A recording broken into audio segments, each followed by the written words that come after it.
Uppal as well. Sandeep, thanks so much for joining in our studios and giving us your thoughts as well. But need to go across to the BSE, Ravi Uppal, MBN Group CEO, Jindal Steel and Power, in conversation with Nikunj.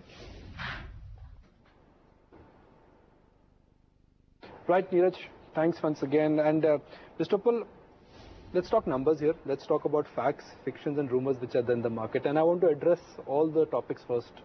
MIP has come back, which is great news for the steel industry. Post the MIP, what has changed for JSPL? What has changed for the industry? And have you increased prices? Well, there are two things which have happened after MIP. Number one, the demand from domestic market has started becoming available to the local producers. You know, the imports last year were in excess of 12 million tons, which means on a monthly basis, we were importing something like 1 million ton. And this total import was more than the capacity of the largest unit that we have in India. So total consumption in India is about 84 million tons. So you can imagine 12 out of this goes to imports. So we are left with only about 72 million for the domestic manufacturers. Now with the imposition of MIP, you know, the imports obviously have come down. I don't think they will be fully eliminated because we still allow many items to be imported. So, but I think, you know, as opposed to 12 million, my own guess is that it will come down to a level of about 3 to 4 million tons of import. So this means that about 8 million ton additional steel will become available to domestic manufacturers, which I think is a good news for the domestic steel industry. And as the price is concerned, post MIP, they have started to, you know, go through the correction process. It is happening through a gradual process, and I guess that in the next 2 to 3 months' time, prices will find their natural level. So where do you think prices will eventually settle? It's difficult to say, you know, because price is an outcome of the market forces. So you can't predetermine the prices and saying that's what it is. But I would say that the prices have started to look up, and I hope they'll come to a level which is a sustainable level, and the industry can breathe easy, and they don't have to post operating losses. So where do you think prices they need to settle so that you can breathe easy? Right now you're not breathing easy. Well, yeah, we're living in hope now that things have started to look up.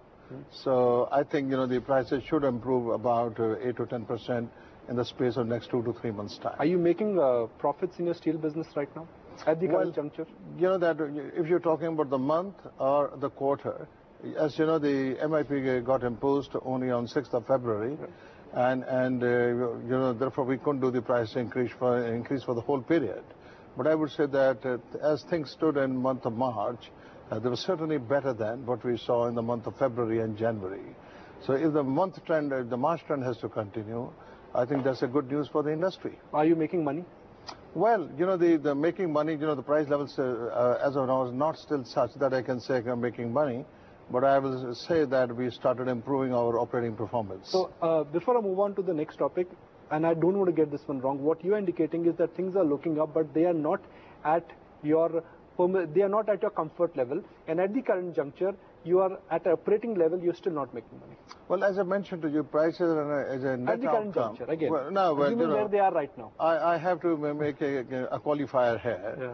You know, the prices are basically outcome of demand and supply. Right. You know, the importers are obviously, you know, import a lot of steel which is lying in their warehouses. Okay. It's getting depleted, and the net import rate has come down. So if you take these two things together, I think the prices will show a better trend in the month of April and May.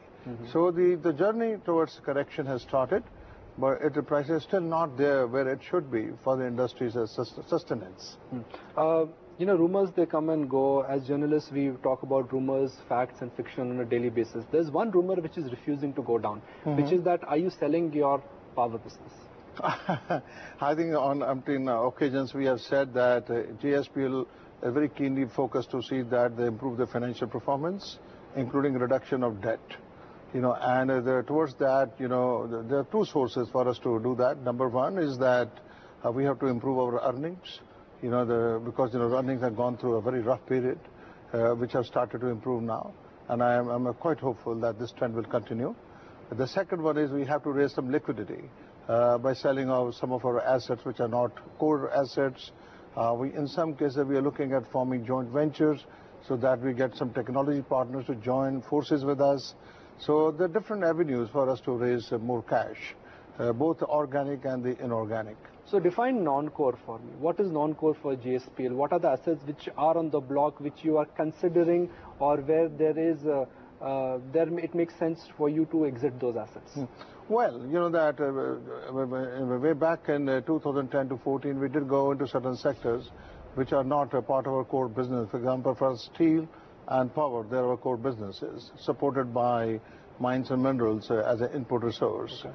So any investment that we did outside that, including some of the mining blocks that we bought outside, we are seriously considering divesting those, because we think that we can do without those. What is the size of a non-core asset? Well, you know that it depends how far we go with it. You know, in case of certain mines or maybe certain assets which are not core in terms of our. You see, one of the things that we're doing now is to consciously try that the company become asset light. So there was a time when we wanted to own up everything. We wanted to have our own oxygen plant. We wanted to have our own dolomite plant. So I think in the new era that we are in now, you know that we have to see what is it we can outsource rather than setting up everything ourselves, or certain assets that we have historically had, if we can pass on their ownership to someone else and still continue to get you know, the input materials we're getting out of them. So that will help us to raise more capital and reduce our investment in the total assets. So that is what we are basically working towards. So where do you think in FY17 your debt will settle? And if I may use the word disinvestment, how much money do you think you will be able to raise by divesting or selling some of your non-core assets? Well, you know, our total debt right now, you know, all inclusive is about, at home and overseas put together, is in the range of about 45,000 crores. Okay. So we are hoping that the year 16-17 is going to be a good year, and we should be positive and have good earnings. So that will partly help us to reduce the debt level. And secondly, I just told you that we're looking at certain assets from whose sale will raise more cash. Is there a number you're working towards? Well, you know, we don't have a fixed number in mind, but we know that only one objective that we know is that we have to reduce the amount of debt that we are carrying in the company. Is there with pressure, an open agenda. Is there pressure from any of the banks? Are they breathing down your neck? Are they insisting? Are they forcing you to reduce your debt? Well, you know, obviously not only the banks, we ourselves feel that we need to reduce the debt, because, you know, we would like to reduce our interest burden. You know, historically, JSPL has been very debt shy. If you look at our balance sheets, and, you know, we never used to, you know, have a debt on our balance sheet. We were cash rich. But between 2011 and 14, we really went for a quantum increase in our capacity. Power capacity was increased by 3 times. Steel capacity was more than double. We set up a huge plant in Oman. All these things put together made it necessary for us to borrow money from outside to fund our expansion program. Unfortunately, by the time we were done, the market was not as bumper as it was when we started, and therefore, you know, the realizations were not good, and we could not harvest the benefit of those investments. But now things are post-MIP are set to change, and I think we should be able to harvest the benefit of all the capacity that we have added in the last 2 or 3 years' time. So if steel prices hypothetically move up by 5% in FY17, what would be the absolute change at EBITDA? Well, look, our cost levels remain the same. Okay. Hopefully, you know, that the input to cost should not go up. Market should be stable. Government has intensified the mining activities. More and more people are coming into it. That should see some kind of stability in the prices of the raw materials like coal and iron ore. So if the prices go up, that should really, you know, contribute directly to the EBITDA levels. There could be marginal reduction. So if you say 5%, you know, sort of improvement in prices, that should see to it that we improve EBITDA level by 4 to 4.5% as a minimum. You know, I know the answer for my next question, but I'll still give it my try. Is there a possibility of a transaction between Jindal Group companies? Are you looking at reducing stake, selling stake in Jindal Power? Well, you know, I don't want to comment on something which is speculative. It is true that we are talking to some, you know, investors for the power assets, but I wouldn't like to, you know, comment on an individual case, you know, because that wouldn't be fair to. So at what level are the conversations? Are they in the final lap? Are they at the elementary level? Can a deal go through next 3 months? Are you close to the deal? Yeah, it's progressing very well, okay, if I should say so. And I think it's just a matter of some weeks that we should come to some. What is the ask value for that deal? Sorry? What is the ask value for that deal? How much money you plan to raise? Well, it depends what kind of deal we do, because we're considering different options. So what are the options? You know, maybe, you know, we sell a part of the, our JPL assets, Okay. or we may sell a part of our captive power assets. Okay. So there were various combinations which are on the table.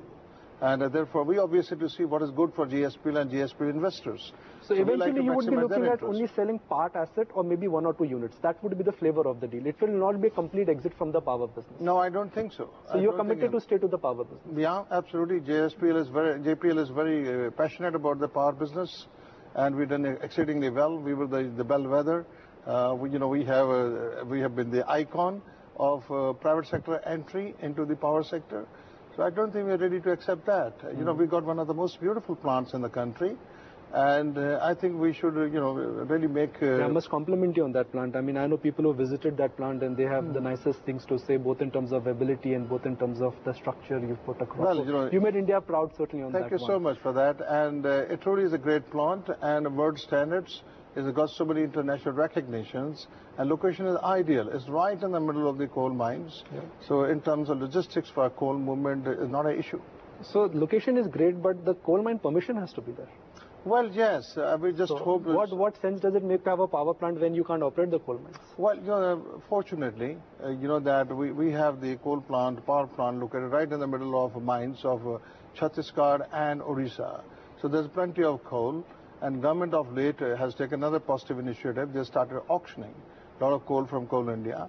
That also gives us access. And mind you that... Why is this issue taking so much of time? It's been over 6 months now. Nothing has come. Why is this issue taking so much of time? We just hope that the government, the Supreme Court and the High Court concerned, they will announce that decision very soon. When is the next hearing? Now, when the hearings are all over, Okay. The judgment has been reserved, and we're just hoping that the judgment will be announced shortly. You expect it very soon? Yeah. So I'm going to get some closing comments from you. I know we've extended appointment with you. We've been focusing on the steel business. What about the power business? The power demand is low. Every large power plant in India is working at a capacity which is below 80%. What is your current capacity utilization? Where does your PLF stand? And where do you think power prices eventually will settle? I'm rolling a couple of questions into one, Sure. But you'll get the hint of my question. No, well, first of all, I should say that the power sector on the whole has a very bright future. If our economy has to grow at a rate of 7.5 to 8%, which the government is targeting to do, it's not something which is achievable until we have adequate power supplies across the country. I think the government has taken multiple initiatives right now to ensure that the power sector remains healthy, and the recent act like Uday definitely is going to be great impetus for distribution companies. So in the long run, I think the power sector has a very promising future.